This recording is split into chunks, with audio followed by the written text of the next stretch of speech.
Hey everyone, hey, I'm back, and welcome to another edition of Get Sweaty. As usual, I am, well, for today's purposes, the fizzy drink alchemist, and always joined by Ben, Soul, and that beautiful blonde lady sitting there in the corner.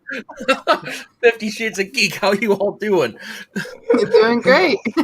I really want to know what 50's up to. Occasion. What are you doing, 50? Well, we're talking about anime today, and anime characters always have these crazy hairdos, so I figured I'd dress for the occasion. That is Did I true. get it right? You very much did right. Oh, There. God. Now it looks more anime-ish Yeah, appropriate. you need to stick it up a little bit more. Have it like Yeah. raised in all different ways. There you go. What costume is the wig from? I can show you. If you want. Okay, hold on. Should have known you would have asked that, but And while 50 is searching for the picture, if you could introduce the topic for this week, Soul. Yes. So because of in honor of what was it, the 25th anniversary of Pokemon 50? Is that correct? Yeah. In honor of that, we're doing top 5 anime. So that includes both shows and movies. I know for me, I personally have all shows on my list. I think Matt has some movies. I don't know about Ben and 50. But yeah, we're doing anime this week. Anime takeover, guys. Yeah, this is going to be interesting. I can tell you right now, one of them is I know I'm going to be told to watch the other version. But I'll have my reasons for enjoying it as it is. Yeah, if your name is any indication, I think you just told me what your Of course. Yeah. And like I said, it's not for a lack of trying. It's just my knowledge of anime is not that big because I cannot for the life of me get into it. But luckily I was able to squeak in a top 5. And there is one that I haven't watched yet, but I really, really, really want to watch. It's called Grave of the Fireflies. Have any of you guys ever seen it? Oh, it's so good. So Yeah. good. It's like $10 on iTunes, so I'm tempted to buy it and watch it. Do it. Yeah. Do it. I think that's the only one that for us Americans is not on HBO Max because all the Miyazaki films are on HBO Max. Yeah, I don't have it for streaming up here. I'd have to buy it. And here's a spoiler for my list. All my movies are from the same Studio Ghibli company. Yeah, I'm in their Studio Ghibli pins lately. Yeah, they're good films. They're good films. all of mine, I promise you guys, including the honorable mention, probably might be the only anime series I actually watched. I apologize for that. But All good, 50. All right, let's get started. so this is the costume. Can anyone recognize what this is? Of course, Jodie Whittaker's Doctor Who. Yep. Back when we were actually allowed to celebrate and enjoy Purim. That was over 2 years ago. That is, I have to go back and watch the second, everything after the first season, because I saw like the first half of her stuff. I really enjoyed it, but because my free trial to Sci-Fi ended, I just stopped watching. Well, let's get down to business. I know that that's a Mulan reference. We're not talking about Disney this week. No. We're talking about anime. My number 5 is the first anime that I've ever watched. And when I watched it, I thought it was a cartoon because I did not know what anime was. I didn't know anime existed. And that is Dragon Ball Z. See, that's going to be similar to one of my picks, is for the same reason. And Dragon Ball Z is just one of the best animes out there. It's so much fun. The story of Goku is great. I literally I watched Dragon Ball, and then I watched Dragon Ball Z, and then I watched the movies, and then I watched the not canon Dragon Ball GT. Don't watch that. You don't need to. As a noob, could somebody explain to me what the difference between Dragon Ball and Dragon Ball Z is? So Dragon Ball is Goku at a younger age. Okay. So he's a kid throughout most of Dragon Ball, and at the end, the tournament that they have, he's I think around 18 years old is where it ends, and then Dragon Ball Z is him as an adult, and then he has his Gohan, who's his child, who starts from a little kid to an adult, and then you have his little brother too, Goten, who comes in later. So it's really more of the life of Goku and his family and all those people like as an adult for Dragon Ball Z, where in Dragon Ball he's a kid. Gotcha. That's one I've always meant to. Like I've seen a couple episodes, but I've always meant to go back and actually watch. Yeah. And Dragon Ball does get a little bit darker than Dragon Ball Z. Like Goku straight up murders the entire Red Ribbon Army in Dragon Ball. Like, Wow. he's this happy-go-lucky kid and like murks all of them. Wow, Which- that's That kind of doesn't happen in Dragon Ball Z. Like, people do die, and you have my favorite is that his fight with Frieza. It's like, oh, the planet's gonna blow up in 5 minutes, and then that fight lasted like 5-6 episodes. Oh wow. 20-minute episodes. So that 5 minute really lasted a real long time. Yeah, no kidding. Maybe time moves differently on that planet. Maybe. Yeah. Is it, Okay. any of you seen Dragon Ball Z? I watched a couple of episodes as a kid because that was the popular thing around school, but never really clicked with me too much. Like I always grew up with friends who loved it, but yeah, didn't really catch me as well as it caught other people. So what's your number Yeah. 550? Me? Yes, you're number 5. Oh, sorry, my bad. So my number 5 is actually one also that I grew up with, and again, just like Saul, it was before I even knew what anime is. To me, it was just an animated series that I watched and enjoyed, and it is actually a sort of anime that a lot of children in Israel grew up watching, and it has been one of my favorite shows growing up. I since kind of moved on from it and forgot about it. Maybe I'll return and give it a rewatch eventually. But it is an anime that in English is referred to as hold on. It's called 3,000 Leagues in Search of Mother. And does this ring a bell to you, Soul? Does this look familiar to anybody? I've never heard of this. Okay, it was very popular in Israel, and people still to this day remember this. So basically, it's about this little Italian kid, Marco. He loses his mother. His mother kind of moves away to Argentina.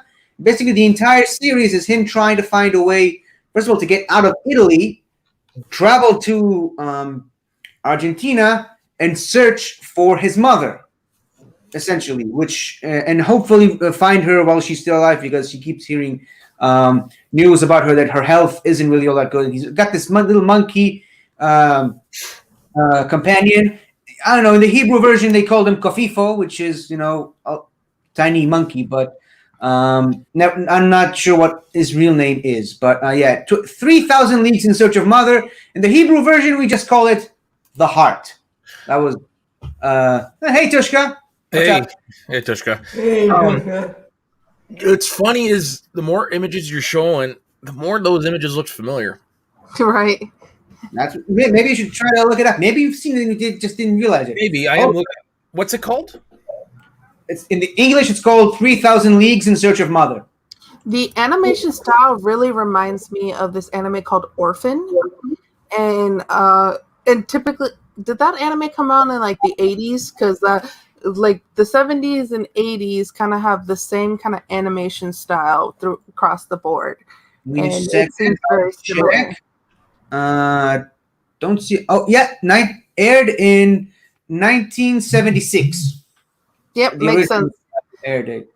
Yeah, so the oldest anime that I probably watched was Orphan, and I think that came out in the 70s or 80s, and it has a very similar anime style. So that's why that anime style is recognizable to me, because I've seen that. Fair point, and that's actually going to come into play with my number 5 as well. Actually, also, on final point, one of my proudest things that I've ever done in my life was a little bit after I got out of the army. I took a voice acting classroom, and I was taught by the woman who voiced the Hebrew version of Marco, the main character.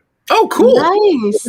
She also did a lot of other voices. She did some voices for the Hebrew versions of SpongeBob and Pokemon, and I got to be a student of hers for a couple of months. And That's really cool. Very cool. Yafa Gaba, that's her name. No, that's pretty awesome, 50. Yeah. So Ben, you're number 5. You're on mute. Hey, Ben! Sorry about that. Sorry. My number 5, Kiki's Delivery Service. Right on. One of the classics, from what I hear. Yep. It's about a young witch growing up in the world, moving out on her own, doing magic and whatnot, learning her own delivery stuff. Pretty cute, if you ask me. Yeah, it's definitely a feel-good story. You watch it and you're like, this is adorable. I love it. Another one I would have to buy to watch it. God damn it. Yeah, because you Canadians don't have HBO Max. No. Fuck you, distribution laws. Anywho. Hopefully one day, so hopefully When one the day day. eventually comes when we will integrate into the United States of America, it'll probably happen. But we're still a long ways off from that. Oh, so are you complaining about a streaming service you don't have available in your country, Mr. Soda? Yeah, I know. First world problems. I will say though, fun fact, I actually noticed that Disney's Mulan, the new version, has actually been made available for VODs in my area. So won't be long before we can actually hopefully watch Disney Plus the proper way. Honestly, the rollout for things like that, it's just mind freaking boggling. It's just the whole idea of distribution rights in different countries is like, oh my god. Well, don't forget HBO Max. Also, it started without being on Roku and without being on Amazon Prime. Yeah. So they did mess up on their rollout, definitely. And their rollout too, like they found out like a day before that they were going to put it for HBO. People who pay for HBO on their cable providers. Originally, you would have had to pay separately for HBO Max, but then they changed it literally like the day before. So they were trying to do deals all the way up into the rollout of HBO Max. So basically, for me, what's preventing HBO Max from coming up here at this moment is that with our streaming service Crave, which is kind of like our version of Hulu in a way, HBO has a distribution deal with that. So until that's over, we're not going to see HBO Max up here. I'll definitely say I'm happy. I'm lucky. Justice League Snyder Cut will be on Crave, so I can watch a day of. Nice. That. I will say that HBO Max definitely botched their rollout much worse than Disney Plus, which handled it much better than most other streaming services. Tushka pretty much has it down right. Usually, you're looking at another 5 years. Yeesh. Yeah. Oh, yeah, it sucks. I mean, I could back to anime. Yes. Yeah. Also, back by popular demand. Hey, Mom. Hi, 50's mom. Hi, this is 50. But Matt, what's your number 5? So this falls in the same category for me as it did for Ben and Soul here. I haven't watched this since I was a kid, but it was my first introduction to anime without realizing it was anime, and it was Speed Racer. Nice. And specifically, what I like the most about this show is, what's his name? Racer X. I like the idea of Racer X being the arch rival, but then all of a sudden it's revealed that no, he's the long lost brother of Speed Racer, and really everything that he's doing is to help his brother. I mean, to me, that's pretty cool. That's why I still remember it after all these years. And like I said, I haven't watched it in a long time, but you know, it still sits up here. Just that idea that the bad guy is really cares about his brother. I didn't see the original anime, but I did see the movie that came out. It's me on the other way. I haven't seen the movie either. And I actually enjoyed it. Yeah. I enjoyed the movie, even though I don't remember much of it. The thing I've heard a lot about it, it's like in revisionist history sort of thing, is that it was ahead of its time. Yeah.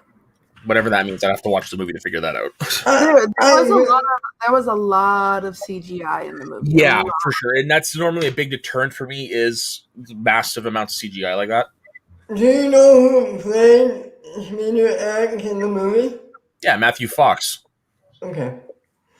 I just want if someone could put up Preston's comment goes, "What in the living hell are you wearing, 50? And did you maul a Pikachu?" Where is that? I don't see it. It's a Bryant Brawler. It's a blue hoodie. What's wrong with that? Oh, it's the one right above your comment. Here's Pikachu. What's wrong? Why are you saying that? Here's Pikachu. It's the replacement Pikachu. We all know that. What are you smoking, Preston? Okay. Also, did you hear my question? Did you answer? Was it the Wachowskis that directed the movie? Yes, it was the Wachowskis that did the movie. Yeah, it was. Oh, okay. Wasn't it their follow-up to Matrix? The Matrix. Yeah. I don't know. Oh, maybe. I'm not exactly sure on that one. I'll have to Google it. But while 50's Googling, I'll go into my number 4. And this anime is a classic. If you want to get into anime, you need to watch this show. The music is awesome. The intro is awesome. And that's Cowboy Bebop. It's definitely a blind spot on mine. But again, I got a lot of my best friends are big into anime, so it's one I've heard about a lot. Yeah, so Spike Spiegel is the main character, and he's an exiled former hitman of the criminal Red Dragon Syndicate. There's bounty hunters. There's just all types of cool shit happening. Cowboy Bebop, go watch it. It's so good. Right on. It's definitely one that comes up in conversation a lot. Yeah, for sure. It's one of the best introductions to anime. What era was that from? Like, we know, like Speed Racer was 60s, 70s. When did the Bebop come out? I think Bebop came out in the 90s. Oh, okay. That would make sense. Why I've heard it so much. Yeah, original run was May 1st, 1998 to October 1st, 1998. Okay, it looks like I got to download Funimation because that's also on there. So Funimation is a good app. I used to have it. I need to get it back. How about you two? Have either of you seen Cowboy Bebop? No, it's on my list. Unfortunately, no. Like I said, I only heard about it, and as it's been recommended a lot. Also, I did look it up. It was the Wachowskis' follow-up to The Matrix. Came out 2008, and turns out the Wachowskis didn't really have a lot of movies. They don't. No, their filmography is very small. I think their next one after that would have been Cloud Atlas and then Jupiter Ascending. Jupiter Ascending and Sensei. So they only have like less than 10 movies, which is kind of weird. It's probably why they're not a slice in the Schmodown. Maybe. Maybe the Matrix will be a slice at some point. I could see that being a slice after the 4th one comes out. Now, now, no. All right, so 50, you're number 4. Okay, my number 4, another really good anime that a lot of kids in Israel grew up with, which again, I watched it around at the same age that I watched the first one. Didn't even know it was an anime until much later, and I'm pretty sure it also has different alternate name, but I'm gonna look it up. It's called Niels Holgersson. That's the name of the Israeli name for it. Okay. Keyboard. It's about a Swedish kid. Hold on. The Wonderful Adventures of Niels. That's the name of it. Hold on. I'm just gonna quickly screen share just to give you guys a little bit of context. This is it. This is Niels. He's, I believe, Swedish-ish. I don't know, Scandinavian kid. Really mean guy. He has this little pet hamster. Really mean to animals. He lives on a farm with his parents. Then he meets this little gnome. He treats him really badly, and then the gnome kind of curses him and makes him really, really tiny, so that he gives him the ability to understand and talk to animals. And so hopefully he'll learn the error of his ways and become a better child. So basically he has this little house goose, which apparently is different from the wild geese. And him and the wild goose, Muli, I believe that's his name, and his hamster, which was called Ogi in the Hebrew version. Him and the goose and the hamster travel with a flock of these wild geese to a land called Lapland, which is where all the wild geese migrate to in the winters. And well, over the course of the journey, he learns to be more respectful of animals. He learns to respect other people, and he becomes a much better person as a result. And obviously, the show, spoiler alert for a decades old show, the show ends with him realizing and becoming a better man. And the gnome eventually forgives him and returns into his family, making him full size again. And it was from the early '80s. This one just. Gotcha. Preston coming with straight fire again is holy I crap. don't have words in the comments. Gotta shout out Preston. Yeah. Shout out. That's funny.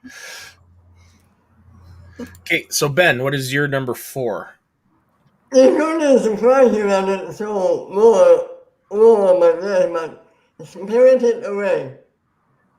Wow, that whoa. Yeah. I think it might be a better made movie than some of my higher up movies, but I like different movies more, if that makes sense. Mm-hmm. Perfectly. And if you don't know quick notes about this movie, a kid finds himself in another dimension where people are turned to animals, there's goblins, there's monsters, and all bunch of stuff. And I just really enjoyed this movie. Nice. What's funny is my grandma actually owned this on VHS tape, but it's one I never watched. I recommend it. It's worth watching, definitely. I will say I did not see this movie until Dan, for a hot second, did Dan's anime club or whatever he called it on. Dan Merle did his thing, and I was like, oh, it's on HBO Max, and he's doing this. I'll go watch the movie and watch his show. And so that was the first time I saw it, and I really enjoyed that movie. Yeah, I've got a lot of catching up with these classics to do. I think I'm going to start now I'm done watching How I Met Your Mother, and before I start on the next show, I have some time, so I think I might actually start a deep dive. Yeah, do it, man. I need to watch more Studio Ghibli movies. Definitely. Mm-hmm. Okay, so my number 4 is Batman Ninja. Ooh, I hadn't even considered that one. Yeah, because that is originally a Japanese anime property. So it does count. So, yeah, for those who haven't seen it, basically Batman is in fighting Gorilla Grodd in Arkham Asylum, and he gets sucked back into feudal Japan, which kind of reminds me of Teenage Mutant Ninja Turtles 3, if I'm not going to lie. And basically, while he's there, he finds out Alfred gets sucked into the past as well, and he runs into that era's versions of Robin, Red Robin, Catwoman, the Joker, all of the classic villains. At the very end, there is a massive mecha battle, which is pretty freaking dope. Which I never thought I'd see that in a Batman anything. So yeah, I really enjoyed it. And that's the reason why it's on my list, is because while it is one of the few I've seen, it did stick out for its originality of telling a Batman tale. Yeah. There is anime studios that do Batman and Spider-Man and like other like Marvel and DC stuff over there. That the original is in Japanese, and then you can watch the English dub, and you watch it over here in the US, and you think, oh, this is Batman. I know Batman, so this is regular cartoon. And goes, nope, it's anime. And that's why you'll see some very interesting storytelling. And sometimes it's like really cool storytelling that you wouldn't get here because it's the more Eastern philosophy in the storytelling. Yeah, and that's one thing I've noticed from the animes I have watched, is they're a little bit more ballsy in their approach to storytelling. Mm-hmm. Yeah. And fun little fact, the character designer for Batman Ninja is the creator of Afro Samurai. Oh, wow. Yeah. That's a good show, too, if you haven't seen it. It's not on my list, but go watch Afro Samurai as well. Okay. So I have a question, though, Soda. That's not based on any comic book from Batman? No. If I'm not mistaken, I'm on the Wikipedia page right now, and it is an original movie idea. It's not based on a comic book. Cool. Yeah. Love it. So I want to shout out Tishka's thing, yeah. Regardless of what Bryant Brawler Preston says, I think it's awesome that you all have Dennis the Menace 50 on the show. Amen. Who's Mr. Wilson then? I think that might have to be you. Yes, that makes Fine. the most sense. I can live with that. Mr. Wilson! Oh my god! I almost watched that movie the other day just for. I do Not want a to. bad- not a bad movie. Not a bad movie. Not a bad movie. And Christopher Lloyd, and that scared the shit out of me as a child. I do want to throw out one more little factoid about Batman Ninja. There are 2 versions of the film. Oh, why The is that? Japanese script and the American script are 2 different movies. Makes Ooh. sense. Makes sense. Yeah. The more Americanized version of it. Yeah. Mhm. I want to see both. Stop spreading heresy. Love it. So, Okay, going into my number 3. Yeah. So I picked a time travel story, and if you watch gonna plug right here. If you watch the episode of Soul Talk with Darren over in the UK, we talked about this anime, and it's Steins Gate. Oh, when you said time travel, I was like, I'm getting ready to punt. But Steins Gate, you have this character named Okabe who is like this mad scientist type of person, and he discovers a way to like send text back into the past through a microwave. And Okay. so you have a time travel concept through this You microwave. told me. And Well- this anime pretty much like it's one of the most beautiful anime I've seen. It really deals with like themes of like even if you have the power to go back and change the past, there's consequences and everything that you do, and that sometimes you just need to accept things the way they are. And like there's just so many good themes with this anime, and like you really come out of it like getting not only like the beautiful animation, but beautiful lessons out of it. So I highly recommend this anime. It's really, And really there's good. also a video game based on it. Yep. Well, I was gonna say, I was gonna say, if Homer Simpson can travel back in time with a toaster, what's wrong with sending messages in a microwave? And you know what? What should Maybe make that's a more good idea. Facts. Using microwaves. Also, ability to travel in time in a. That is a very Japanese thing, if you ask me. It's a really good show. So like when you get past some of like the ridiculousness of some anime, like the lessons that you learn from it are just so deep, and like you're over here and like, why am I crying? Like this is beautiful. Right? Yeah. Add to queue. Yes, I'm on vacation building a list right now, and I did sign up for the free trial. Oh, nice. So 50, what's your number 3? Well, speaking of time travel, I hope this isn't going to get punted by Mr. Soda, but have any of you guys heard of Flint the Time Detective? Nope. Oh yes, I've heard of it, but no, that's not the one. That's not the one. Well, Ben, what about you? No, I'm new to anime. So every anime right now I know no, I haven't heard of it. This. Okay, so basically, here's what this is. This is Flint. He's a little caveman boy, and he somehow gets fossilized because that works, and he's revived in the 31st century or something like that. And he's basically been recruited by a time agency to travel back in time and find these little creatures. I haven't even looked up the English name of them, but he's searching these little creatures that travel through time, and each of them have these special abilities, and they can affect time in various ways. These are some of the creatures. So he travels with these 2 brothers. He's got this little professor guy, and there's this femme fatale who keeps trying to capture all these. It's basically like Pokemon. She's basically like Team Rocket, and they're all basically just like Pokemon, and they can just they basically travel through all kinds of different periods in history, and they meet historical figures like. That sounds like right on my alley. Yes, they meet Auguste Rodin, Da Vinci. Is this very much like Bill and Ted? Meeting historical fiction? Yeah, and by the way, his father was also fossilized, and he's this little stone brick that he uses to smash people with, I don't know, it's a crazy concept, like most anime.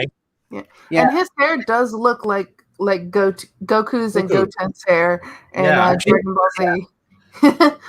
Oh, yeah, I just remembered. They also meet the Wright brothers at one point, Ooh. and they get wings and they get the ability to fly. It's a crazy concept. They also meet Dracula at some point, and they meet a character that's also half vampire-ish. But yeah, I don't know. It's a really good time. If you're a fan of time travel, just ignore for a second the fact that it's an anime and the crazy concept of a little caveman kid becoming a time detective with his father, who's a fossilized hammer. And just it's a wild ride. It's very enjoyable, and they try to stay as historically accurate as possible. And obviously, they have to erase the people's memory as soon as they leave because they can't affect history and all that. It's a great watch.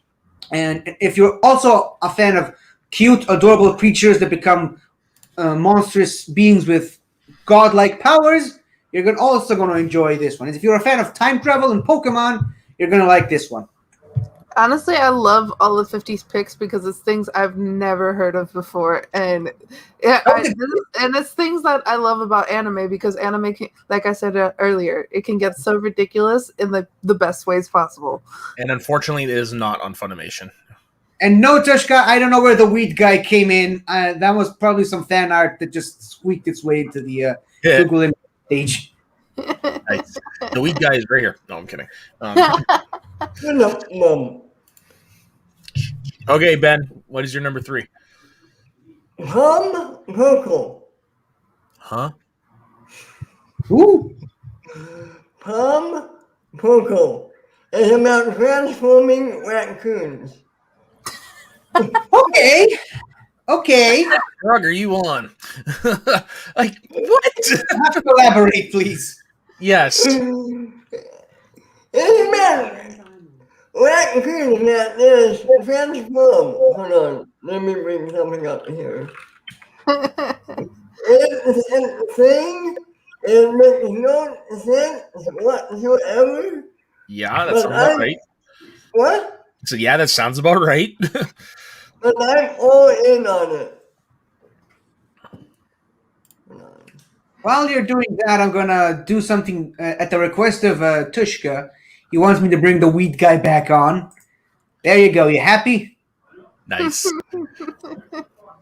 Is the weed guy going to show up in your Pokemon game 50? Plugging your Patreon right now. Actually, a weed Pokemon does make sense a lot for Israel, and someone actually did talk to me about it on a different Facebook group that I'm on. So Nice. I'll think about it. Technically, there already is a weed Pokemon, but I think I can mix it up a little bit. Okay. See these raccoons? Those are raccoons? Raccoons, okay? Those raccoons don't fuck with me and my crew. Yeah, no shit. Those are raccoons from the hood. This is me a mockumentary type style. Not a mockumentary. It's like a mock nature documentary type. Oh, okay. Gotcha. Okay. Raccoons, and they explore and it's insane, and I'm all in on it. I love this thing. They do look like trash pandas, yeah. Set Lots the of same raccoons at your house. jumping on It's those monsters. So yeah, I need to watch this because this sounds just as ridiculous as this anime called Ghost Stories, which I implore everyone to go watch the dub of that because they literally just told the voice actors, say whatever the hell you want because we don't care about this anime. And they literally they say some of the most ridiculous things. This is on HBO Max. So really? In the States, yeah, go watch this when you have time. It's insane. Okay. I'm so here for it. I'm about to do that. What's it called, Ben? Oh, send it to you. Yeah. Okay, because I'm gonna look see if it's on Funimation. Okay, so my number 3 is the only classic that is on my list, and it's Akira. Nice. Yeah. Nice. which I'm surprised nobody has. Okay. I So haven't seen it. Really? Okay. Yeah. I have seen it twice, and I do want to say some of the body horror in this is gross. But what's your favorite part about it? Because I Um, hear good things, but I haven't seen it. so basically, for me, it's the design. It's Neo Tokyo, the futuristic. Very reminds me of much about Blade Runner, and just the design of the monster in that. And then there is a character that is half cyborg whose name is escaping me right now because it's been a while since I've watched it. Basically, just the way they managed to take this anime manga series and condense it into a movie that makes sense, because not a lot that doesn't happen a lot, and especially as we've seen in the live action North American adaptations. That's why I'm a little nervous about this live action movie that's been circling around for a long time, because I don't think it's going to hit the same as this anime does. Although, isn't Taika Waititi attached to it? True, that is the only thing that's giving me hope. That gives me hope for the movie. Because a lot of times when people say live action anime movie, I'm like, oh no, Right? no, Yeah. no, no. And then I hear Taika Waititi, and I was like, but he's like my favorite director out there working right now, and so that gives me a little hope, even though I haven't seen the original movie. And that was the same too with like Avatar: Last Airbender when they're doing the live action at Netflix. When the creators were like, oh, we're gonna be a part of it, I was like, oh, this is gonna be great, because we all don't need to talk about that M. Night Shyamalan. It always helps, especially in. But then they left, yeah. So now I'm just like, oh, I don't know if I'm gonna be okay with the show with Netflix because the creators left. One of the things that always gives me hope is always when it is a fan of the property that is taking over. Mm-hmm. When you don't have that, you generally don't have faithful adaptations or really great movies, to be honest. Facts. Didn't happen with the Dungeons and Dragons movie. I have vague recollections of that with Jeremy Irons. Really weird. Yeah, good. Yeah, you definitely. You see it when it's a fan taking over a project, and they actually put the care into it, that like they come up with good things. Like Kevin Feige in the MCU, he's a fan of Marvel or Cobra Kai. Like that show is awesome. But then when you do things, just be like, oh, this is a popular IP and we can make money from it, and you don't have a fan doing it, that's when you end up making a shitty product. Like The Last Airbender, like Dragon Ball Evolution, which I have seen. I walked out on that. I did not see the full movie. I liked it at the time because, again, I still don't really know a whole lot about Dragon Ball. So, I mean, for me, it worked at the time. Probably doesn't now. So, yeah, like that, The Last Airbender, the North American version of Death Note is an infamous one. Yeah. Which good segue there for my number 2. It's Death Note. Nice. I did watch the first 2 episodes. Planned it better if you tried. And I love this. I have the full manga right there, so I own the full manga. It's a great manga. It's a great show. Light Yagami, everything that he goes the philosophy of this show. I took a philosophy class in college, and we had to like pick a show or something to like describe the philosophy with what we were learning in class. And I was like, ooh, let me take Death Note. And but then my partner was just like, I don't know if they'll take anime. So then we ended up doing the philosophy of Dexter. Oh, yeah. So I mean that works too. But yeah, just the show is so smart, and the characters are so smart, and you have, I mean, I know we say Batman's the best detective, but I think these people in here might be the best detectives from the show. Like, because just the detective work, the brilliance, the storyline, Ryuk, Light Yagami, L, everyone in this show, like, I love the show. And it's on Netflix, and it's real good. It's real good. Yeah, I watched the first, I'd say 4 episodes. I really dug it, but as most animation, once I hit pop, I'll come back later. I just never did. Right. And I will say the only good thing that the live action did is the design of Ryuk, who's that's the Shinigami. That he looked really, really good. And I think it's Willem Dafoe who voices. It is Willem Dafoe, yeah. Which honestly, I don't think you could have picked anyone better. Yeah. So that is literally the only good thing I can say about the live action movie. It's Willem Dafoe as Ryuk and the way Ryuk looked. Other than that, they set it in Seattle, and this is a story in Japan. So That's one of the biggest mistakes they did. yeah. Hey, so is the anime is that on any streaming services? It's on Netflix. It's on Netflix. Yeah. Which so's the live action one as well. Yeah, I knew that. You don't need to watch the live action. Just Ignore that. Unless you want to feel better about yourself, don't watch the live action. Okay, so 50. Unless you have to watch it for Schmodown, which you do not. Yeah, yet. Also, I kind of had this question formulating in my mind. Technically speaking, does Big Hero 6 count? I don't think so. So the definition of anime is not necessarily the style; it's more the point of origin. Yeah. Okay. So, like for example, like Avatar: The Last Airbender doesn't count as anime, even though it is very anime style-like, but it comes from the United States, so it's not anime. Okay, so it's disqualified.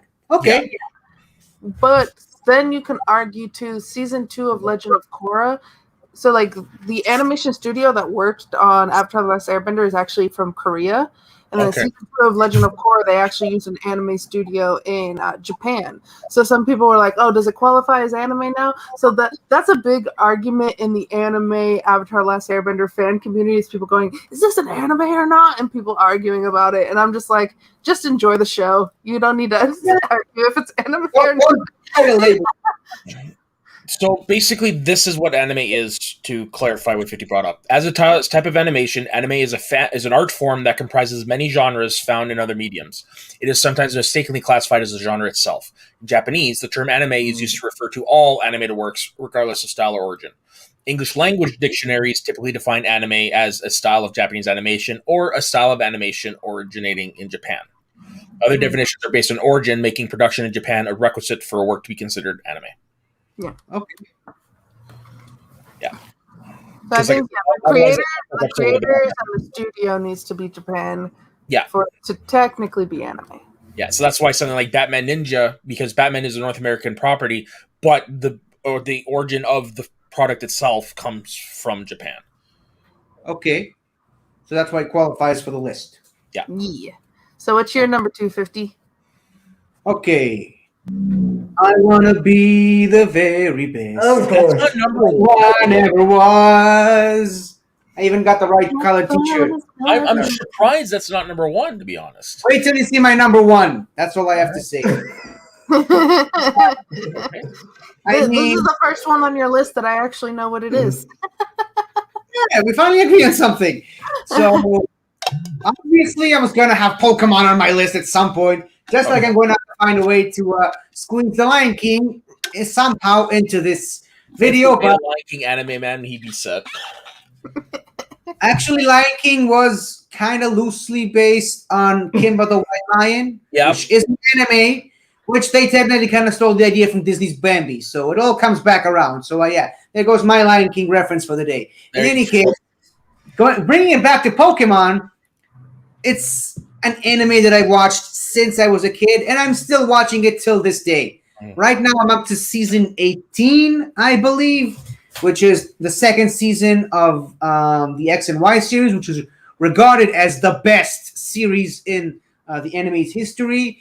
But yeah, I mean, it's an anime that has. First of all, I believe it's the longest running anime. I could be wrong about this. I think it's longer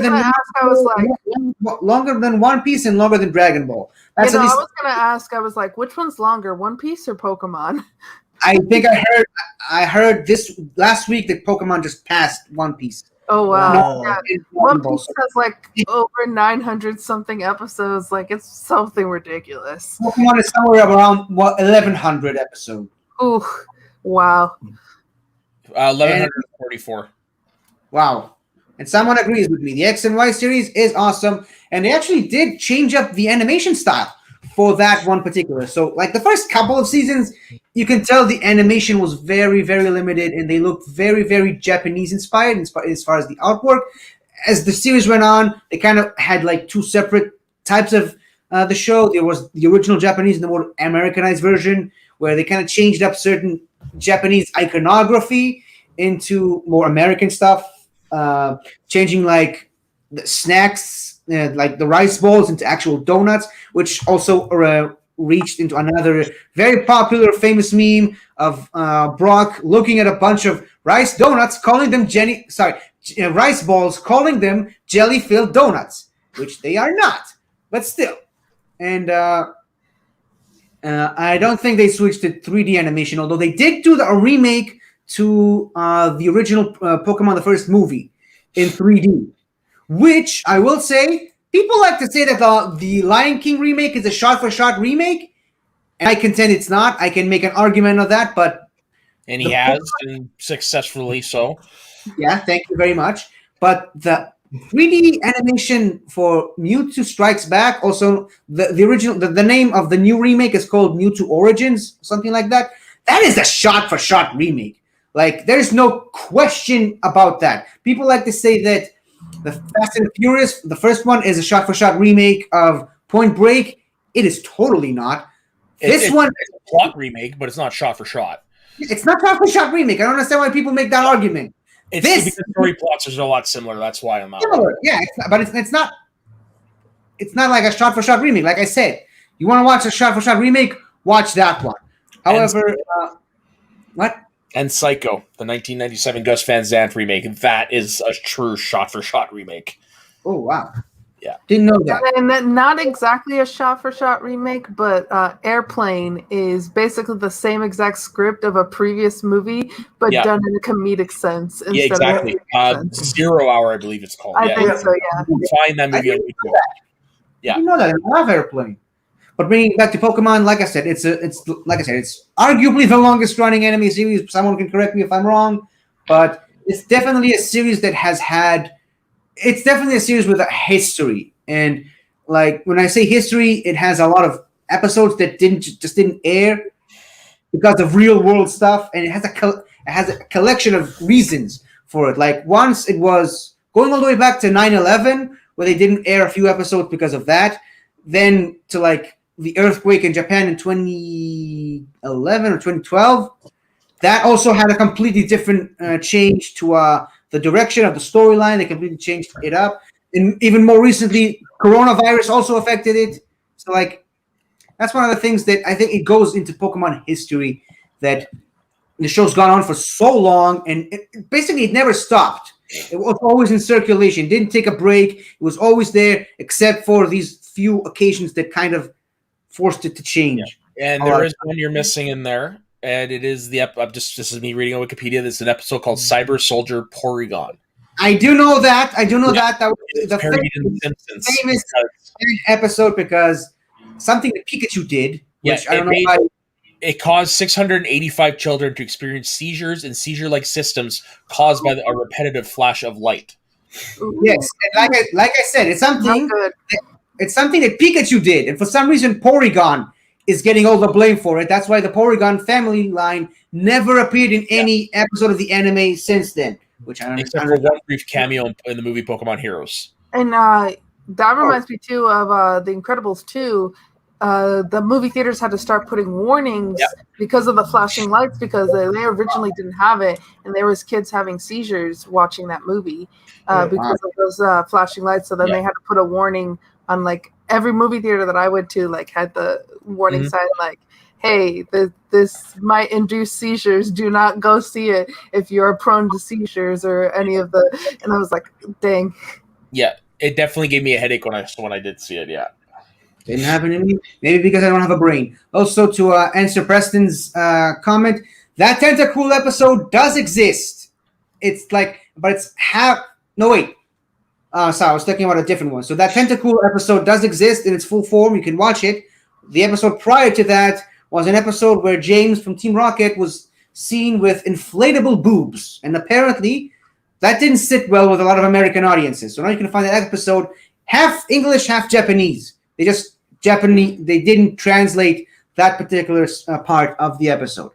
So yeah, like I said, also a lot of episodes were banned for blackface reasons in America. They only exist in Japanese form. It's a very storied history, the production of Pokemon. and also it moved from like 4Kids eventually to Cartoon Network at some point. And I believe it was on Disney Channel. So this is what he's talking about of James with the inflatable Yes. breasts. Yes, I mean- and I have seen that episode. Like Oi. 4Kids had Pokemon, they had DBZ, they had Yu-Gi-Oh. 4Kids had like all of the like what ended up being the Cartoon Network Yeah. shows. And a lot of people kind of dropped off the anime after it moved away from 4Kids because they didn't just move it from 4Kids to Cartoon Network. They also changed up the voice cast, which didn't sit well with all of people still to this day. Also, this is what I was referring to earlier. This is the Pokemon known as Jinx, which, looking at the original design, you can tell why they had to change it to this design because of blackface. Yeah. And there's also a more recent episode. It looks like, blackface has continued to be an issue in Pokemon. A very recent episode from the Alola region where Ash literally painted his face black to blend in with these Pokemon right here. Yeah. And you can see why it's so problematic. Also, you can also see that they changed the anime style again, the animation style. They do that very often lately, and again, didn't quite sit well with a lot of other people, but that's what happens when you have a 20-plus-year-old anime series. Eventually, you're going to have to change the animation style. Oh, of course. Okay, Ben, what's your number 2? Castle in the Sky, and I believe in the very first Studio Ghibli movie. Maybe I'm wrong about that. It made me a big treasure hunt, and I don't know if I'm going to get hate for this. If I do, so what? I prefer. You are correct. It is the first Studio Ghibli Yeah, it movie. is the first one, yeah. And I prefer listening to the dubbed version. And you would be surprised who they get to voice some of the characters. And that is one of them I'll tell you in my next one, but I believe in this one you had Christian Bale, and you had, I recognized his voice, but it didn't connect me until I saw it. You had Mark Hamill doing one of the voices. Yeah, Wow. I'm looking at that version you're talking about, and Christian Bale is not in it. I mean, There's a James lot of Vanderbeek. a lot of Studio Ghibli films. They have a original English version, and then they have a like where they redubbed it with other people. So, Yeah.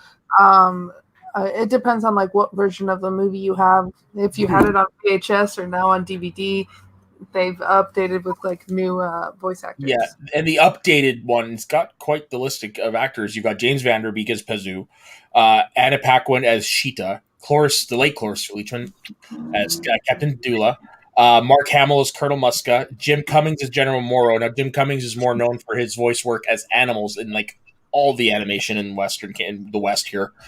Especially Disney. Mandy Patinkin from Whoa. Ride, yeah. Name is Inigo Montoya. Yeah. Mhm. Mandy Patinkin, Andy Dixon it, and the late great Tress MacNeille, who was Miss Agnes Krabappel in The Simpsons. So nice. it's quite a strong cast. Yeah. Tress MacNeille passed away. Hold on. Tress MacNeille, I believe she did. Oh no, sorry, I was thinking of another actress from The Simpsons. I'm sorry. Don't do that to me, Soda. Sorry. Matt, what is your number 2? So this is gonna be the one that I know I'm gonna get shit for because everyone says the newer version is better. I haven't seen the newer version. Okay, it's Full Metal Alchemist. I really enjoyed the original version. This is the way it is. The way they wrote some of the more heartbreaking moments in that, like when Colonel Hughes dies, and the one that always sticks in my mind is when Ed finds out the little girl got turned into the Chimera. You guys know what scene I'm talking about? Both of those things are in the manga accurate. And also, this is a little preview to my number 1, but but I give no hate at all to anyone who likes the original because the original is not a bad anime. No, it's not. I personally like Brotherhood just because it follows the manga, but there's moments too in the original that the original, the very beginning, follows the manga very accurately, and then the manga wasn't finished, so they had to create their own story. Yeah, it just what's for me sucks because, like you said, it is still a great show. It's just now that Brotherhood's out, everyone just throws it aside, forgetting about all the stuff they did, and it was good. It's the only anime I've ever seen front to back in terms of series form.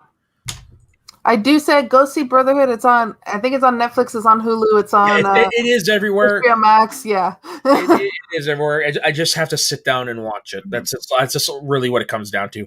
Also, with Fullmetal Alchemist, I watched it with my friends. It was kind of like they whenever the new DVD would come out with a couple episodes, one of them would buy it and we'd watch it, and so it's kind of also that ties into it for me. Yeah. And they do some very interesting stuff, which like I always am like, why do you start animes with mangas that aren't finished or mangas that don't have like a lot of volumes out? Because you do run into that problem, like, oh, now we need to make up our own shit. That happens with Blue Exorcist. Although I love the original, like the first season of Blue Exorcist, they had to do the same thing. I made the joke, I was like, maybe they'll come out with Blue Exorcist Brotherhood in the future. Maybe. But with Fullmetal Alchemist, like what they did was really good. I like Brotherhood better, but what they did was really good. They did what they had with the tools that they had. Exactly. It's just like Game of Thrones. Yeah. I was going to mention that. When we gotta start making your own shit up. Mm-hmm. Some people, but I'm into it sometimes. And you know what? I don't know if any of you guys watched last night's Geek Buddy stream about the WandaVision review. No. I didn't. I was going to watch it on the replay. Okay, there is a line that Emma says this later, and it is 100% true. The creators, the only thing they owe you is a good story. Mm-hmm. Yes. And I typically, I tell people, I was like, because I think Brotherhood's better. I tell people, I'm like, go watch the original first and then go watch Brotherhood, because that just means more anime. Yeah. And more time with the Elric brothers. Yeah. Yeah. And I do want to throw out the movie they did. I really like the movie is really good. Yeah. I really like it. And the other thing too is because when Brotherhood came out, they assumed that everyone watched the original. So there's like a storyline that kind of gets rushed through at the very beginning of Brotherhood because it's fleshed out really well in the original anime. So they didn't want to rehash going through it. So like they rush a little bit of that at the beginning of Brotherhood, but then the rest of Brotherhood is so good. Mm-hmm. Yeah, I do want to throw out to the movie Conqueror of Shambhala. I know it is good, but that's something. It's weird. I've heard a lot of hate for it, which I never understood. But it's just like basically Ed gets put back into it's World War I Germany. Mm-hmm. Yeah, and then they find their father who works for the Kremlin. It's and they take Ed's journey to get back. Yeah, they take the basis of the show, which the show is in a fictional land, but where they live is very much like Germany based. Yeah. And then like you have another country that's very much like China based, and the other that's Japan, and then you have like these indigenous people who like the German-based people are completely destroying. So they're kind of like the equivalent of Jews, but they're brown. And so the show kind of goes through that stuff. And so they take that and they put it in real life. So he is in Germany. He is going like to the real world. What the basis of this manga and this show is, they ended up taking it and then putting it in the real world. Kind of in the same vein of the Batman movie that they go to the 20s, I think. What's the name of that movie? There's a Batman animated movie. Gaslight. Gaslight, yeah. My Gaslight. Gotham by Gaslight, yeah. Yeah, and I mean, like, looking at this, like, for the movie, they bring in, like, real historical characters. Fritz Lang, who was a very famous German director who directed the movie Metropolis, which some of the imagery, influenced. Yeah. Rudolf Hess, Karl Haushofer, Adolf Hitler. And of course you got the real world version of Mace Hughes and all those guys. Mm-hmm. And I like how on the flip side, in the actual Fullmetal world, you've got Ed Elric, who's now in his human body trying to bring his brother back. On the other side, Al's trying to come back. It's for me, it all worked well together. Yeah, Nice. it's a good movie. And then there's another Full Metal Alchemist movie out there. I forget the name of it, but that one's also good. So literally the whole thing is good. The original, the movies, the Brotherhood. Go watch all of it. It's The so live good. action movie though does have its problems. Live action, yeah. Yeah, I mean overall it was fine. It was like watching an actual anime with real people, but I will say what they did to Winry was unforgivable. Yeah, you said that, and I was like, I don't need to watch it. No, it's unforgivable. Anyways, that's my number 2. So honorable mention time. I'm just gonna say I don't have any honorable mentions this week. All right. Okay. So my honorable mentions, because I am the anime person here. So we got Hunter, Samurai Champloo, Orange High School Host Club, Attack on Titan, Free Iwatani Swim Club, Blue Exorcist, and Sword Art Online. So those are some honorable mentions there. Okay, 50. Okay, so my honorable mentions. I did say that most of my picks are the only ones that I've watched. I just since remembered a couple that I also watched. I watched like a few episodes of, like I said, Dragon Ball, Beyblades, and Yu-Gi-Oh, all that stuff. I watched a couple of episodes, not enough to include them on my list. I also watched this a lot, Metabots. It's basically Pokemon but with robots. So yeah, this is just one of them, and because I can't do without visual aids, that's one of the reasons I don't do stereo a lot, because I need visual aids to help me make my point. There's also here Hamtaro, which it's basically Toy Story with hamsters. It's this little girl. He has a hamster, and the hamster goes away and meet with his other hamster friends while the owners aren't around, and they're hamsters. You can pretty much guess what they do in their free time, or maybe you can't. I don't know. It's an anime. They do all kinds of weird stuff. Now, the last thing I will mention, it's not officially an anime because, like I asked earlier, it's not. It's a French Canadian show, but it's done in anime style. And the reason I'm bringing it up is because I want to recommend it to Soda here, Matt. It's Totally Spice, and it's basically Charlie's Angels in animated form. But It's so good. I love that show. It's so good. Totally surprised. Did you watch it? No, I haven't, but I'm looking it up right now. It is great, and I also want to pull up Preston's comment with Full Metal Alchemist. He goes, "I've seen both versions, and honestly, they're on par with each other." Now, Preston also is a huge anime fan, so you got me as a big anime fan, Preston as an anime fan, saying both are good. So we don't need to argue here, people. They're both good. Yeah. Okay, so just for fun, I looked up your raccoon show in Canada, I typed in Pompoko in the search bar, and it gave me the other title for it, which is the Raccoon War. Okay. Yeah. Makes more sense now. Yeah. But to finish my point from earlier, go ahead. 250. Finish my point from earlier. Totally Spice. It's Charlie's Angels mixed with Power Rangers. They're teenagers in high school. They get called on missions. They have Charlie, which is like a Bosley, and he gives them missions, and they just go out and do them while still trying to keep up with the high school lifestyle.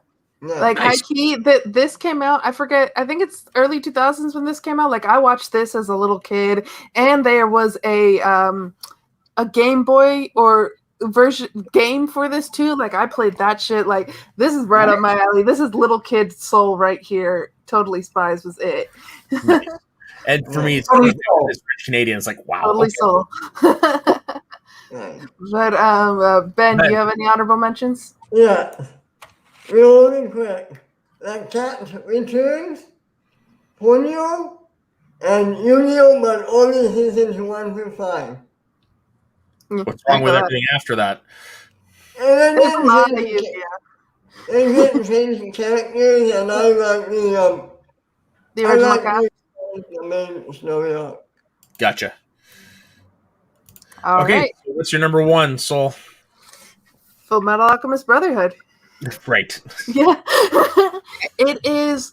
So, again, like I told you, Dragon Ball Z was the first anime that I watched when I didn't know what anime was. So, like, Dragon Ball Z, Yu-Gi-Oh!, shows of that vein I watched and didn't know it was anime. Mm-hmm. Full Metal Alchemist Brotherhood was the first anime I watched that I knew it was anime. I watched this in high school. And that's when I kind of, like, jumped into anime train. Basically, so all my friends in band, as a band kid goes, they watched anime. I wasn't an anime watcher, and then they converted me into being an anime watcher. And so they started me off with this show. And there was a debate there too, because there was people who were like, the original series is better, and there was people that was like, Brotherhood's better, and then I ended up watching Brotherhood first. But I went back and watched the original, and I like both. But it's such a good show, guys. For all the reasons Matt was saying before and what I was saying before, go watch it. It's on Netflix. It's on Hulu. It's on HBO Max. It's literally everywhere. It's available to watch. Go watch it. I honestly can't reiterate just how heartbreaking that moment of realization when Ed realizes the little girl has been turned by her fucking father into this unspeakable being. Yeah. It's like, oh my God. There's moments of true heartbreak in this show. Maze Hughes, that little girl, like this show is a shonen anime, and like there's a lot of action and a lot of fun stuff that happens, but there are moments where you're like, I'm crying. Oh, for sure. Like it just breaks you. And then on the fun moments, like whenever they make fun of Ed for his height, I always laugh. Yeah, I like that little animation style that they do. I forget in the original, but in the in Brotherhood and in the manga, Ed ends up becoming taller than Winry. And there's a moment when you're watching, you're like, "Holy shit, he's taller now!" Nice. Like, because like he comes back to I forget the name of the city, but he comes back to where Winry and Granny live, and like they're in the same room. And there's a moment there too that is absolutely hilarious because it kind of like walks in on Winry, kind of. There's a funny moment, but he's taller than Winry, and I was like, oh shit, like you can't make those height jokes now. Yeah, you're not wrong. Yeah, I do plan to go back and watch it at some point to do it. It's good. Yeah, when you have the time, definitely. Which I do right now. To do it. I'm taking a few weeks off from watching shows to recap in the past. Maybe you should recap that past. Maybe. So 50, you're number one. Anyone want to guess? I think I know it, but Preston made a guess. He said, knowing 50, I think it might be Digimon. Digimon, digital monsters, Digimon are the best. Sorry, I confused it with the Hebrew version. Let me start over. Digimon, digital monsters, Digimon are the champions. Digimon, digital monsters, Digimon are the champions. Digimon is better than Pokemon. I laughed. He said that's not my number one. I was like, oh, okay. Digimon, like I said, better than Pokemon. I still enjoy Pokemon a lot, but you got to remember, I mean, Matt and Ben, you had Hotel Nerd, I believe, on Shooting the Breeze, and he said and I quote, he hates Pokemon with a passion. That's exactly what he said on the show. And he said the only reason why it's because Ash never ages. And I had this on my chest for a long time. I gotta find a way to expel it somehow. That's a stupid reason to not like. It is, but he's not wrong. 25 years later, and he's still trying to become the best trainer. Like, come on. The Simpsons. You seem to be missing the point of the anime, though. I know. Family Guy. Yeah. Yes. Yeah. And he also said he doesn't like the Simpsons and Family Guy because they never age. Because Stewie's a baby for like 2 decades. That's a stupid reason, but I will say this: you can't look at it in just one tiny box. You got to remember, Pokemon is a video game franchise first, anime second. Digimon is an anime first, video game second.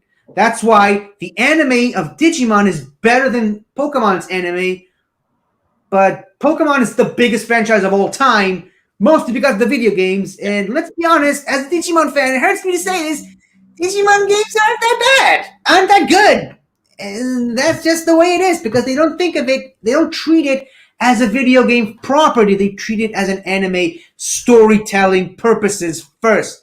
That's why a lot of storylines in the Pokemon anime are very much childish and kiddish, as opposed to Digimon, which deals with a lot of mature adult themes. That's one of the main reasons why Digimon is better as an anime than Pokemon is as an anime. Pokemon still is the longer running one, but still, that's beside the point. I have seen the pilot. Digimon? Yeah, I saw it when it dropped. That's the only episode I've ever seen. That's too bad. See, I've never seen a single episode of Digimon, but I do know the the lyrics to the theme song. So that's why I was grooving around. Nice. And I will say that I am one of the big defenders of the fourth season of Digimon, where because first of all, the first two seasons are basically the same characters, just aged up, and they have some new characters. Then they pretty much did every single season. They focused on different characters, and I haven't seen the full season of Digimon Data Squad. Didn't see that one. Only saw about half of it. But I will say I saw Digimon Frontier, which gets a lot of hate, or at least it did get a lot of hate back in my day. It's really good. They also changed up the theme song after 3 seasons. Theme song is great. I still prefer the original, but I think as a theme song, the one from Digimon Frontier is better. But yeah, I will agree. Though I will agree with the consensus, though, is that the first season of Digimon is the best. The first Digimon Adventures is great. The rest of the ones not better, but still pretty good. The ones that I've seen, at least. I want to go back to Totally Spies for a second because I looked. It is on Amazon Prime, and But it's missing a couple seasons. And it's from November 2001 was when it came out, and I did not know that the show went all the way to 2013. I did not know that. But there's only 6 seasons in a movie. 6 seasons in a movie. Yep, community reference there. But yeah, there is only the 6 seasons. And for some reason, 4 and 5 are not available on Amazon Prime. Huh. Funny. Another, by the way, Canadian show with 6 seasons in a movie, Ed, Edd n Eddy. If you haven't seen it, go watch it. It's not an anime, but still, it's one of the awesome animated. What? I said it's animation and it's awesome animation. Yes. And it's one of the best shows that Cartoon Network has ever produced. And that includes Wars. Ben, you're number 1. Local. It's a movie about an airfighter pilot and being in World War. What do you say, World War I or World War II? But he's a pilot and he flies a plane, but because of the curse, he's a pig. Okay. But everything else is humans. It's actually really cool. And the lead voice in this non-American, Michael Keaton. Oh, wow. Wow. So this is an awesome movie. I highly recommend it. And yeah, it is really fun. Let me try to bring up my picture. I love you guys coming with things that I've never heard of before. Now it's just like, now I got more stuff to watch. What's I'm trying to find it in his filmography. Oh, there it is. It's from 2005. Yeah. Well, okay. The version he did was 2005. Yeah. The original Japanese version is from 1992. And this might be the one with Christian Bale. Let me check. I know Christian Bale was in one of these. I forget which one. Yeah, he wasn't in this one, but the Disney dub has Michael Keaton, Carrie Elwes, Kimberly Williams, for those who've seen Father the Bride, David Ogden Stiers, who is Cogsworth, Tom Kenny, who I believe is SpongeBob. Yep. Pat Frawley. Why does that name ring a bell? Now my internet decides to be slow. Come on. Frawley. He's stacked cast, man. See, it's a lot of credits. And then Susan Egan, who was Megara in Hercules. In Spirited Away. Oh, nice. Yeah, I didn't know. I know I should be watching some, but having fun watching these movies or listening to me, who they get from each of these Studio Ghibli movies. Yeah, there's nothing wrong with watching different. Dubbed, yeah. No. I think too, and I've had these sub-dub debates too. It's as long as you're watching it, it doesn't matter if you're watching it in Japanese or if you're watching it in English. I've watched a few episodes of DBZ in Spanish. That's a whole lot of fun. Like So it honestly, it doesn't matter what language you're watching it, as long as you're watching it, and as long as like it's faithful when they're doing the translations, then that's what matters. Well, Because the easiest way to find out what is streaming where is to use the Apple TV app I found. So I was going to type in the full name Porco Rosso. As soon as I typed in Porco, it gave me the alternate English title for this movie, which is Crimson Pig. That makes sense. Translation. Oh, going back to the sub-dub debate, bringing back to a conversation I had with Preston on my 5-hour Twitch stream last week for the Pokemon 25th anniversary. I watch a lot. I try to watch dubbed as much as possible because I have a problem with subtitles. I have APs, and if I'm watching something with subtitles, I focus more on the subtitles than what's actually happening on screen. Yeah. That's why I always go for dub if I can, because I want to focus on the story, not read stuff. Being in Israel, a lot of the movies I watch in theaters always have subtitles, whether or not I want to watch with subtitles. That's a big problem for me. So, and also pretty much every TV show in Israel has subtitles in it. Even if it is in Hebrew also. So that's always been a problem to me. I would say this. I'm talking about Studio Ghibli only because that's mostly what I've been watching. The animation is not so beautiful. Like you can take any frame of one movie and you can hang it up in a wall. That's true. Yeah. That sounds great. I highly recommend those movies. There is this one, just throwing back to like memes and stuff, meme culture. So there's the Bernie meme of him sitting on the train for Spirit Away, and that one still cracks me up every time I look at it. Ben loves those Bernie memes, don't you, Ben? I do. Yes, we do. Me and Ben have been back and forth sending each other Bernie memes because it just makes our day. We even had an episode of Soul Talk with my friend Rebecca where like our anything extra was going through Bernie memes, and it was great. That's funny. That's funny. But you're number one, Matt. So every time I heard time travel, my ears perked up, and turns out it wasn't the case for my movie. It's the movie Your Name. Oh yeah, Your Name. Your Name. Oh, Your Name. Your Name. That's the name of the movie. It is a romantic fantasy. So basically, it's about a high school boy in Tokyo and a high school girl in Japanese countryside who suddenly and inexplicably begin to swap bodies. And the girl is whenever it's her stuff, it's in the past. And when so basically he's trying to find her, figures this out, and turns out, if I'm not mistaken, her village disappears along with her with it. So he's trying to save her life from the future. Mm-hmm. It is such a beautiful story. You're not. And the animation is beautiful. And the same studio did the movie Weathering with You. Yeah, from Toho. That movie is great too. Like they literally, the animation style, like alone is beautiful, and then they have like such a beautiful story along with it. It's just like, thank you, Preston.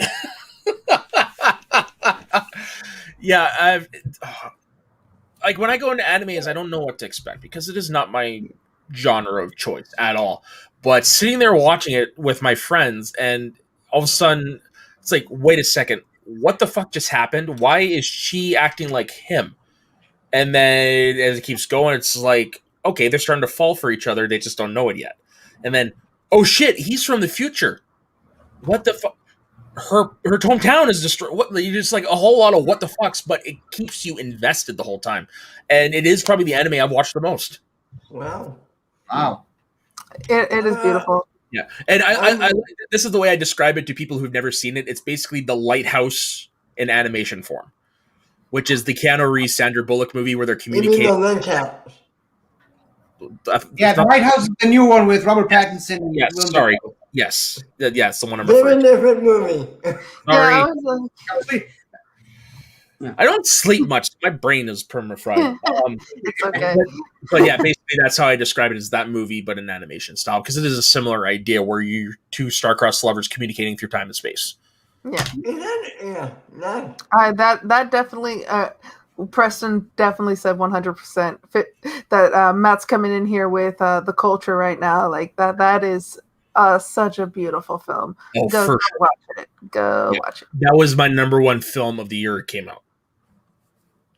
I think it came out, 2016, 2016. Yeah, and then but it states it was 2017, so. Yeah, and Weathering with You came out 2019 in Japan, and yeah. I saw that one in theaters here in 2020 before everything shut down. Before the sadness. Yeah. Before everyone's own personal Thanos snap. Anyways. So that is the end of our anime list. And like I said, this for me was the hardest one to figure out, but I'm glad I did, because it gave me a whole bunch of new ideas to watch. It's always great when you can challenge yourself. Yeah. Yeah. Okay, so 50, you have next week's topic.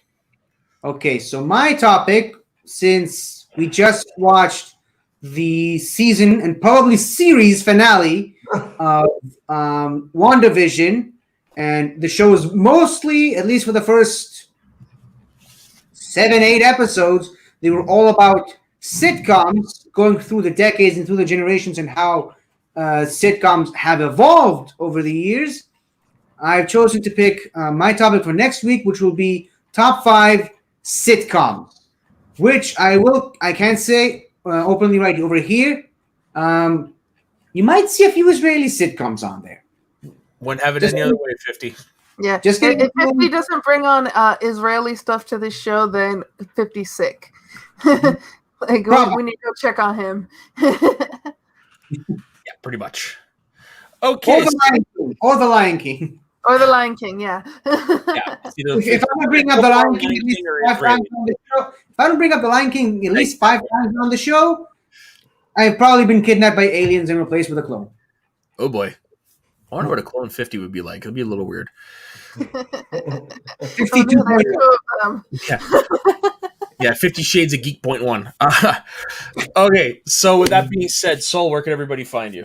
You can find me at SolGovan on Twitter, at sol.k.govan on Instagram. You can find me later today on John Roca's YouTube channel for the Ultimate Schmodown After Show. We have some great guests coming. We have Amaru coming back. He was on last week. We have Marie Wilson, who just won her Star Wars match. And then we also have, I'm forgetting the third one, Jesse Swift, who played against Amaru. So yeah, go check that out later today.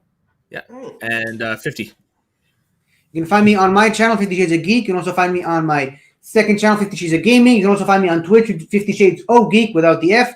That's where I did, as I mentioned, my 5-hour stream of for the Pokemon stuff. I also do a separate show there, a series where I try to beat all of Pokemon Shield with only one Shedinja, which is really frustrating. I'm going to go back to that now. Last week I took a break for the 25th anniversary, and I also put all of that on my gaming channel, 50 Shades of Gaming, in little separate pieces. And you can also check out my Patreon, patreon.com/Pokemon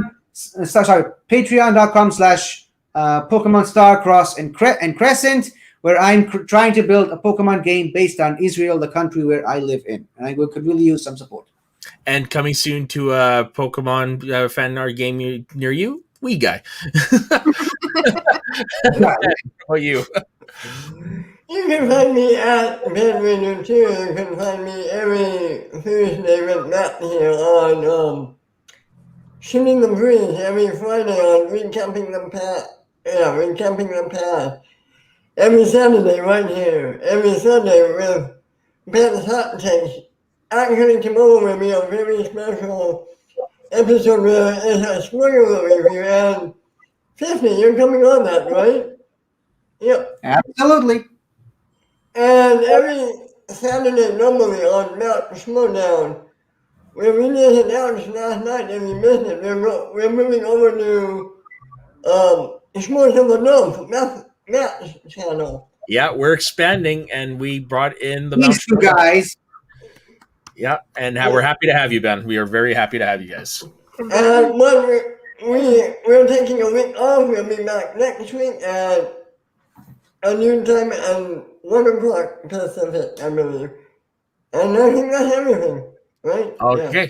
And as Ben's already spouted off the places on this channel I'm on, you can find me at the other YouTube channel, Scrolls of the North, where we do our breakdown of the weekend Schmodown, and we do our interviews with people involved in front of the camera, behind the camera, whatnot. And actually, after this, you could find me guest hosting Speaking of Schmodown, where we will be interviewing Marie Wilson first.